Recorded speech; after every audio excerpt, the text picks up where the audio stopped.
Hello guys, nung isang araw naglakad-lakad ako, ayan nakita ko yan, parang nagandahan ako. Kasi sa labas pa lang ang ganda na. O tara, pasok na tayo guys, tingnan natin sa loob. O ayan, nagtanong muna ako kung open sila. Open naman kaya pumasok na ako. O ganda guys ng kanilang lugar. Meron pang pa-bed. Yan ang kanilang menu. Nagsiserve sila ng milk tea at saka may student's meal din. Ayan. Medyo mura lang din guys yung milk tea nila. 50 pesos yung milk tea na medyo maliit lang. Ayan. Yan yung kanilang menu.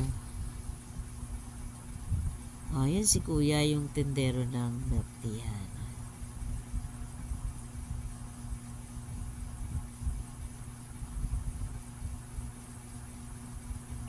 Sarap din guys ng kanilang milk tea. Ang in-order ko pala dyan guys ay yung paborito ko na flavor. Nakalimutan ko eh.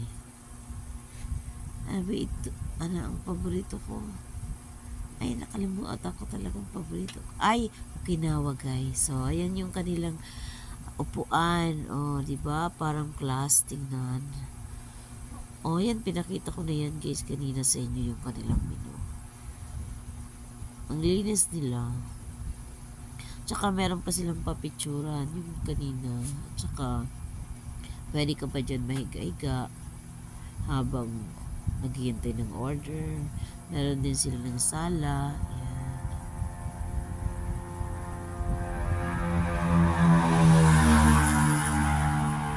And then meron din sila ng lababo. Hinuhugasan mo pag nadumihan yung kamay. Meron din ng CR. Meron din sila ng laruan para sa mga bata. Pag halimbawa may kasamang bata, ayan, pwede dyan maglaro.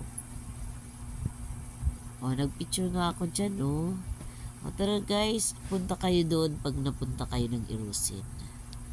Ang ganda.